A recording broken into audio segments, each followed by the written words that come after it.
आज की इस वीडियो में मैं आपसे बात करने वाली हूँ कि बच्चों को हम कैसे रीडिंग करना सिखाएं। बहुत सारे पेरेंट्स की कंप्लेंट रहती है कि हमारा बच्चा रीडिंग कर नहीं पा रहा है।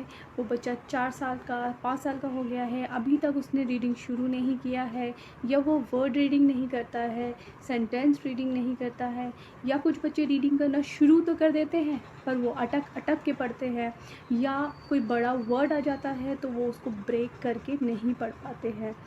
तो कि बच्चे रीडिंग तो कर रहे हैं पर उसको मीनिंगफुल नहीं है उनके लिए, वो अंडरस्टैंड नहीं कर पा रहे हैं कि उसमें क्या लिखा गया है। तो इस वीडियो के थ्रू मैं आप लोगों को क्लियर करने वाली हूँ कि बच्चों को कब रीडिंग करवाना शुरू करना है और कैसे हम उनको रीडिंग करना सिखाएं।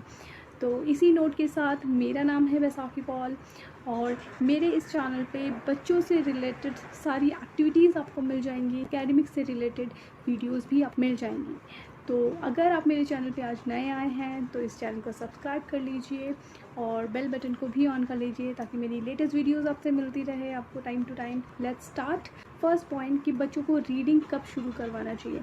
अगर बच्चा लेटर रिकग्निशन सीख गया है उसके बाद हम जाएंगे वर्ड रीडिंग पे, मतलब 2 letter word, 3 letter word, 4 letter words reading करना आ गया। फिर हम जाएंगे उनके सेंटेंस रीडिंग पे। सेंटेंस रीडिंग करना बच्चा सीखता है ऑलमोस्ट 4 से 4.5 साल में शुरू कर देता है। और अगर वर्ड की बात करें तो बच्चा 3-3.5 साल में बच्चा वर्ड रीडिंग करना शुरू करता है, 2 लेटर 3 लेटर वर्ड्स। अब इसमें कुछ स्टेप्स हैं जो मैं आपको क्लियर करूँगी ताकि आपको अच्छे से क्लियर हो जाए कि रीडिंग के क्या क्या स्टेप्स हैं और किस तरह से रीडिंग करवा सकते हैं। तो सबसे पहले जो आता है वो है pre reading concept. Pre reading concept में होता क्या है एक्चुअली, जब बच्चा एग्जैक्टली 2 से 2.5 साल का हो जाए तब आपको ये स्टेप स्टार्ट कर देना है। अगर आपका बच्चा 2.5 साल का हो गया है तो ये बिल्कुल राइट टाइम है, आप उनके बुक्स इंट्रोड्यूस कर सकते हैं। अब 2-2.5 साल के बच्चे तो बुक्स रीड करेंगे नहीं, तो रीडिंग करना है आपको। और इसमें आपको रीडिंग करते हुए सिर्फ आपको क्या करना है, अपनी पॉइंटर फिंगर को यूज़ करना है और हर एक वर्ड को टच करते हुए आगे जाना है, स्लाइड करते हुए आप चले जाएंगे। तो बच्चे यहाँ पे बच्चों को सिखाना कुछ नहीं है, बस बच्चे को अपने साथ गोदी में बिठा के आप ये पढ़ा सकते हैं। बच्चा ये ऑटोमेटिकली ये ऑब्जर्वेशन करता रहेगा। अब बात ये है कि प्री रीडिंग कॉन्सेप्ट का फ़ायदा क्या है। तो सबसे पहली फ़ायदा है कि जब आप एक वर्ड आप पढ़ते हैं तो बच्चे को ये पता चलता है कि एक वर्ड पढ़ने के बाद हमें नेक्स्ट वर्ड पे जाना है, नेक्स्ट के बाद नेक्स्ट, फिर नेक्स्ट एंड नेक्स्ट। एक पूरा सेंटेंस जब हमारा कंप्लीट हो जाता है तो हमें नीचे वाली लाइन में, नेक्स्ट लाइन में हमें शिफ्ट करना है, राइट। तो जब हम रीडिंग करते हैं तो लेफ़्ट से राइट की तरफ जाते हैं, जब हमारा एक लाइन फिनिश हो जाता है तो हम डाउनवर्ड डायरेक्शन में जाते हैं। ये बहुत ही एक इम्पॉर्टेंट पार्ट है अगर हम प्री रीडिंग की बात करें तो। क्योंकि ये पता चलता है कि बुक को होल्ड कैसे करना है, पकड़ना कैसे है बुक को, कि उल्टा तो नहीं पकड़ा बच्चा, सीधा तो नहीं। तो आप अगर सही से बैठ के उनको पढ़ेंगे तो बच्चा ऑटोमेटिकली ये सब चीज़ें ऑब्जर्व करेगा। उसके बाद आता है जब आप पढ़ने के बाद आप पूरा पेज कंप्लीट करते हैं तो बच्चों को ये पता चलता है कि नेक्स्ट पेज हमें टर्न करना है, मतलब 2-3 पेजेस हमें टर्न नहीं करना, ओनली 1 पेज ही हमें टर्न करना है और हमें फिर से रीडिंग स्टार्ट करनी है। यहाँ पे भी गौर करने वाली एक बात है, क्योंकि 2.5 साल का बच्चा है तो ऑब्वियसली आपको इस तरह का बुक लेना है जहाँ पे बहुत बड़े बड़े पिक्चर्स हो, और साथ ही साथ आप इस तरह के लेटर वाले बुक्स लेंगे जहाँ पे लेटर्स बहुत बड़े बड़े बोल्ड लेटर्स में लिखे हों और सेंटेंस भी आपके ज़्यादा नहीं हो, 2 लाइन के सेंटेंसेस हो, दैट्स इट, ताकि बच्चों को इंटरेस्ट डेवलप हो। इस तरह से बच्चे जब इंटरेस्ट डेवलप करते हैं तो बच्चा, देखिए आपको थोड़ा टाइम आपको करना पड़ेगा, देन बच्चे में खुद भी इंटरेस्ट होगा और बच्चा खुद ही रीडिंग करना शुरू करेगा। ये तो था प्री रीडिंग का कॉन्सेप्ट जो बहुत ही एक इम्पॉर्टेंट रोल प्ले करता है, तो इसको स्किप मत करिए, ये बहुत ज़रूरी है। नेक्स्ट हम आ जाते हैं रीडिंग वाले पार्ट पे ना। अब रीडिंग जब बच्चा एक्चुअली में शुरू कर रहा है तब बच्चा ऑलमोस्ट हमारा 4.5 साल का, 4-4.5 साल का हो गया है। तो अब हमें करना है सबसे पहले ये ऑब्ज़र्व कि बच्चे को लेटर रिकग्निशन आती है या नहीं। मतलब ए से लेकर जेड तक capital letters and small letters उसको अच्छे से आ जाना चाहिए, उनकी रिकग्निशन आ जानी चाहिए, उनको कॉन्सेप्ट आ जाना चाहिए। मतलब अगर मैं बी लेटर दिखाऊँ तो उसको पता होना चाहिए ये बी लेटर ही है, और सी दिखाओ तो सी, या रैंडमली मैं उससे पूछूं कि ये टी लेटर है तो वो टी ही बोले उसको। तो ये होता है लेटर की रिकग्निशंस। या टी लेटर से बनने वाले कुछ वर्ड्स उससे पूछिए अगर उनको पता है तो ये बहुत एक इम्पॉर्टेंट पार्ट है। इसके बाद आता है फोनिक्स का। फोनिक्स में एक्चुअली क्या होता है, हम हर एक अल्फ़ाबेट्स को साउंड में कन्वर्ट करते हैं। ये बहुत डिफ़िकल्ट होता है बच्चे के लिए। अगर हम उनको फोनिक्स नहीं पढ़ा के डायरेक्ट उनको रीडिंग करवाना, बच्चा कितना लर्न करेगा, हर एक स्पेलिंग को या हर एक वर्ड को कितना लर्न करता रहेगा। तो फोनिक्स आपको सिखाना चाहिए ताकि बच्चे को एक वर्ड है तो वर्ड को ब्रेक करके या उस साउंड के थ्रू वो पढ़ सके। फोनिक्स के थ्रू हम उसको ईजिली सिखा पाएंगे। जॉली फोनिक्स के 42 साउंड्स है और 7 सेट्स है, तो 1 बाई 1 भी आप सीरियली करवा सकते हैं। फर्स्ट सेट आप एक बार करवा दीजिए। अगर आप फर्स्ट सेट करवाते हैं तो उसके बाद आप 2-2, 2-2, 3-3 लेटर के वर्ड्स फॉर्म इसी फर्स्ट सेट से कर सकते हैं। ऐसा भी कर सकते हैं अगर आप इस चीज़ को जॉली फोनिक्स को फॉलो नहीं करते हैं तो आप नॉर्मल भी जैसे A to Z लेटर तक होते हैं अल्फ़ाबेट्स, आप उनके साउंड्स को A to Z तक बच्चों को सिखा सकते हैं। जॉली फोनिक्स का फ़ायदा ये होता है कि एक जब आप सेट कंप्लीट करते हैं उससे ही बहुत सारे वर्ड्स फॉर्म होना शुरू हो जाते हैं। ये है जॉली फोनिक्स के 7 सेट्स जो 42 साउंड्स होते हैं इसमें।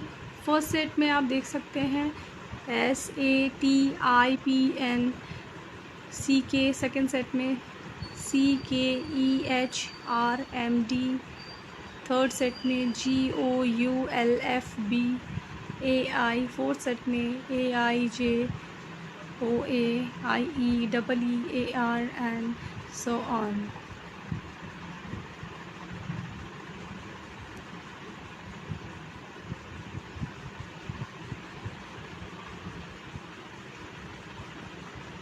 अगर मैं फ़र्स्ट सेट की बात करूँ तो फर्स्ट सेट में है SATIPN। अगर मैं पढ़ाऊँ बच्चों को SAT तो हम बोलेंगे SAT, SAT, SAT, SAT। उसी तरह PIN तो PIN, पिन, PIN, पिन। आई को हम ई का साउंड देते हैं। तो ये होता है आपका jolly phone. Vowel and consonant, तो बच्चों को ये बताइए कि ये हमारे 5 वॉवल्स होते हैं और ये हमारे कॉन्सोनेंट होते हैं। वॉवल्स और कॉन्सोनेंट अब इसलिए बताना ज़रूरी है क्योंकि उसके बाद हम पढ़ने वाले हैं CVC वर्ड जिसको हम बोलते हैं कॉन्सोनेंट, वॉवल, कॉन्सोनेंट। ये CVC वर्ड्स आपके आने वाले हैं तो इसलिए आप वॉवल और कॉन्सोनेंट का भी इंट्रोड्यूस कीजिए बच्चों को। नेक्स्ट आता है आपका ब्लेंडिंग। ब्लेंडिंग में क्या होता है, दो अलग अलग जो लेटर्स हैं उनके दोनों को जोड़ के हम एक साथ एक ही साउंड निकालेंगे या एक ही साउंड पढ़ेंगे। जैसे मैंने बोला B और L, तो B और L का B का साउंड होता है ब और L का साउंड होता है ल। जब हम दोनों को कंबाइन करेंगे तो हम बोलेंगे ब्ल, तो एक ही साउंड निकला आपका ब्ल। सिमिलरली C का साउंड होता है क एंड R का साउंड होता है र, तो क और र, क्र, क्र। 2 लेटर साइड वर्ड्स होते हैं, इनको हम साउंड्स में ब्रेक नहीं करते हैं और इनको एज इट इज़ ही हम लर्न करते हैं। तो एज इट इज़ ही लर्न करना है, बच्चों को लर्न करवाना है तो उनको साइड वर्ड्स भी साथ साथ सिखाते जाइए। साइड वर्ड्स को हम बहुत ज़्यादा फ्रीक्वेंसी में हर सेंटेंसेस में ज़्यादा से ज़्यादा सुना जाता है, देखा जाता है, तो ये साइड वर्ड्स आपको एज इट इज़ ही बच्चों को लर्न करवाना है। नेक्स्ट आता है आपका 3 लेटर CVC वर्ड जिसमें आपके आते हैं कॉन्सोनेंट, वॉवल एंड कॉन्सोनेंट। आप इंट्रोड्यूस करवाएंगे बच्चों से ऐड फैमिली, एंड फैमिली, तो AD लगा के AN लगा के बच्चा शुरू करते हैं। तो उससे पहले आप कुछ लगा दीजिए, जैसे मैंने एन फैमिली बोला तो A के आगे, A और N के आगे आप लगा दीजिए C, तो CAN कैन। फिर अगेन AN के आगे मैंने लगा दिया F, तो फैन, तो बच्चा फ़ैन पढ़ेगा। तो ये हमारा CVC वर्ड होते हैं। उसके बाद आता है हमारा 3 लेटर 4 लेटर साइट वर्ड्स। फिर से हम 3 to 4 लेटर साइट वर्ड्स हम बच्चों को इंट्रोड्यूस करेंगे। के बाद आता है सेगमेंटिंग। सेगमेंटिंग मतलब जब कोई बड़ा वर्ड है हम उसको ब्रेक करके कैसे पढ़ेंगे। बच्चों को हम ब्रेक करना ऐसे भी सिखा सकते हैं कि हाँ एक बड़ा वर्ड है तो उसको ऐसे ऐसे ऐसे करके हम उसको ब्रेक करेंगे, राइट। तो ब्रेक करना को बोलते हैं हम सेगमेंटिंग। डाइग्राफ।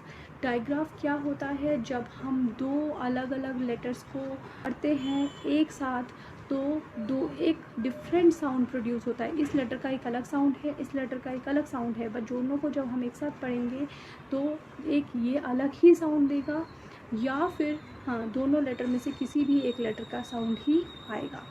मैं आपको एग्जांपल दे देती हूँ। C and H। C for क, H फॉर ह। तो CH जब पढ़ेंगे हम कहाँ नहीं बोलेंगे, तो हम बोलेंगे च। तो C और H को जब हम कंबाइन करेंगे तो एक नया साउंड प्रोड्यूस हुआ, दैट इज़ च। सिमिलरली S और H। तो S लेटर का साउंड है स और H का साउंड है ह। तो स और ह सह नहीं होगा, तो दोनों में से एक ही लेटर का साउंड प्रोड्यूस होगा, दैट इज़ राइट। तो इसको बोलते हैं हम डाइग्राफ। तो आप उसके बाद ये जब पूरा कंप्लीट हो जाता है, और ये नहीं कि आपका जब सारा कंप्लीट हो जाए, पूरा प्रोसीजर कंप्लीट हो जाए उसके बाद ही आप बच्चे को रीडिंग करवाएंगे, ऐसा नहीं है। आप जैसे ही आपने जॉलीफोनिक्स शुरू किया फर्स्ट सेट, उसके बाद ही आप साइट वर्ड्स कुछ बताते रहिए और बच्चे को रीडिंग करवाना शुरू कर दीजिए, क्योंकि बच्चे जब तक ये कंप्लीट होगा डायग्राफ तक आएंगे तब तक बच्चा बहुत सारी चीज़ें रीडिंग करना बच्चा शुरू कर देगा, उसको रीडिंग करना आ जाएगा। बच्चे ने रीडिंग करना शुरू कर दिया है, हम किस तरह की बुक्स लें। तो सबसे पहले मैंने आपको बताया कि बहुत एक अच्छी सी बुक लेनी है जिसमें बहुत सारे पिक्चर्स हो, बहुत इंटरेस्टिंग हो, और आपको जब पढ़ाना है तो भी आपको बहुत एनिमेटेड होकर पढ़ाना है, बहुत इंटरेस्ट दिखा के पढ़ाना है। ये जो लेटर्स लिखे हैं वो बहुत बोल्ड बड़े बड़े लेटर्स में लिखे हो, बड़े बड़े सेंटेंसेस ना हो, उसमें छोटे छोटे 3 to 4 वर्ड्स के सेंटेंसेस हो, और लाइन वाइज भी ज़्यादा नहीं, 2 to 3 लाइन्स हो मैक्सिमम। इस तरह की बुक लीजिए जो बच्चे को इंटरेस्ट आए, जो बच्चों को पसंद हो। नेक्स्ट, बच्चा जब रीडिंग कर ले वो पैराग्राफ या 2 लाइन्स 4 लाइन्स रीडिंग कर ले, तो साथ ही साथ आप उनको मीनिंग भी बताते जाए, ताकि बच्चों को ये पता चले कि हर एक वर्ड का एक मीनिंग है, हर एक सेंटेंस का एक मीनिंग निकल के आता है। और वो जो जब 2 या 3 सेंटेंस ख़त्म कर ले तब आप उससे रिलेटेड उनको क्वेश्चंस पूछे। एक्चुअली ये कॉम्प्रीहेंशन होता है, इंग्लिश कॉम्प्रीहेंशन, कि जिसमें आपको पैराग्राफ पढ़ के समझना है और उसके बाद कुछ क्वेश्चंस और आंसर्स करने हैं। तो आप बच्चों को WH क्वेश्चंस पूछ सकते हैं, डिपेंड ऑन उनकी अंडरस्टैंडिंग। अगर आप 3 साल का बच्चा है, आप रीड करके दे रहे हैं, तो उनको उसकी अंडरस्टैंडिंग के हिसाब से आप क्वेश्चन पूछिए। और अगर थोड़ा बड़ा बच्चा है, 4 साल 5 साल का बच्चा है, तो आप उनकी अंडरस्टैंडिंग के हिसाब से उनको WH क्वेश्चंस पूछिए।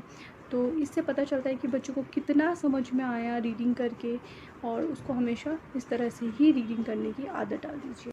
और बच्चा जब रीडिंग करना सीख रहा है तो उसको ज़्यादा से ज़्यादा कोशिश कीजिए, नया वोकैबलरी दीजिए, नए इस तरह की बुक्स दीजिए जहाँ पे बहुत सारी उसको वोकैबलरी मिले, और डेली रीडिंग की प्रैक्टिस कराएं ताकि उसकी आर्टिकुलेशन भी ठीक हो, हर वर्ड को किस तरह से स्पेल करना है, उसको प्रोनाउंस कैसे करना है, बच्चा वो भी साथ साथ सीखता रहे और उसकी वोकैबलरी भी साथ साथ डेवलप हो।